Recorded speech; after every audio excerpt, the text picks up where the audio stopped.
What if Hancock was played by Rocky? Well, you'd kind of get the new semi-superhero Amazon movie, Samaritan. It's got Sylvester Stallone and a killer musical score. But what about the rest of it?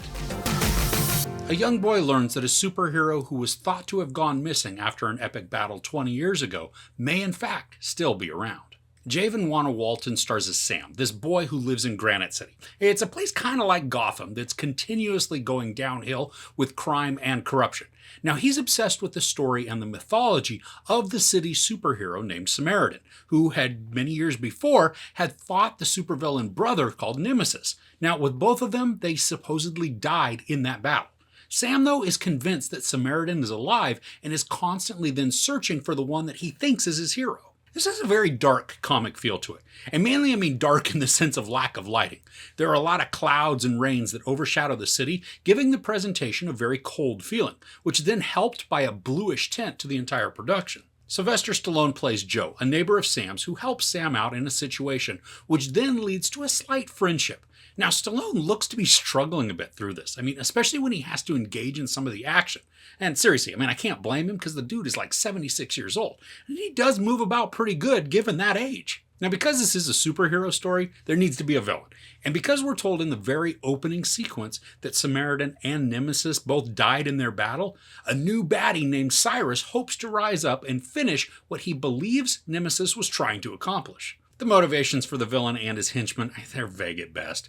Pretty much he's a bad guy who wants to do bad things, and he wants to be the biggest and best bad guy around. I guess that's all we need, right?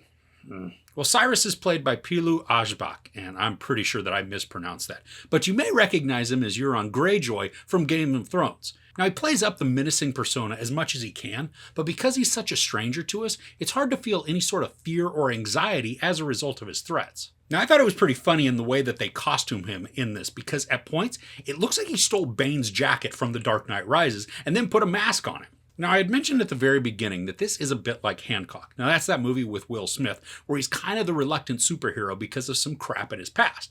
That's kind of the assumption that we go on with this, that if we are to believe Sam's theory that Joe is Samaritan, he's hiding in plain sight for just a bunch of years because of the crap that went down between him and his brother.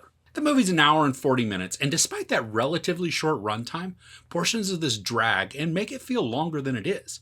There's a lot of back and forth between Cyrus, his cronies, and Sam. It does help to establish an antagonistic relationship, but it also feels a little repetitive and unnecessary because there's not much background given on Cyrus. Literally, he's just a bad guy who eventually picks on a kid in an effort to pull Samaritan out of hiding. Cyrus and his goons' antics, I think they're laughable at times because they drive around like big-time gangsters, but all they oversee is a slum. So it's like being a king of the trash heap. But wow, they are pretty proud of that accomplishment. Now, for a superhero story, this is fairly grounded when it comes to powers.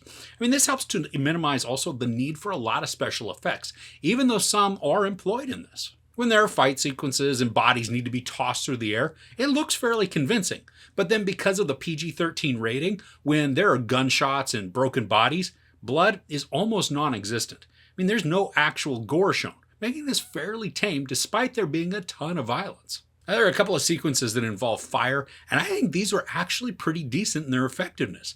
It does look like the actors are surrounded by all the flames, especially with the air bending from the heat. But then in other sequences that are involving the fire, the effects, they are clearly faked. There's also a scene where a character is de-aged, and it kind of made my eye twitch. While it wasn't terrible, it was noticeably unnatural, which then became bothersome. Now, luckily it wasn't on screen for too long, and it was only utilized that one time. Now, with the action, the first 2/3 of this movie had way less action than I was anticipating.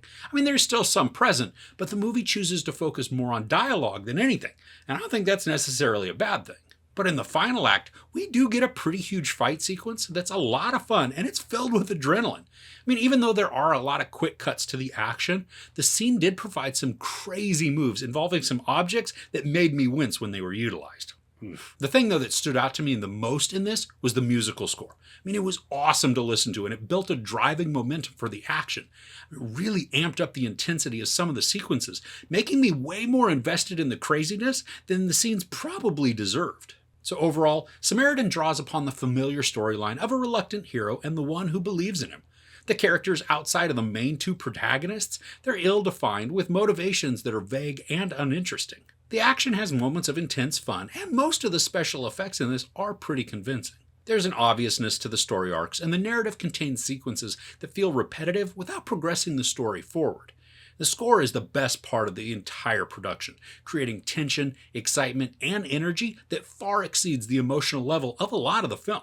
It's great to see Stallone still taking on these physically demanding roles, but his age is beginning to visibly slow him down, so it'll be interesting to watch to just see what else he does in the future. There's no sex or nudity, some profanity, and a ton of violence. I give Samaritan 2.5 out of 5 couches. So what are you binging right now? Anything good? Let me know in the comments below. If you enjoyed this review, please give it a like. Also, don't forget to share and subscribe. I'm Chris. This is Movies and Munchies. Thanks for couching with me.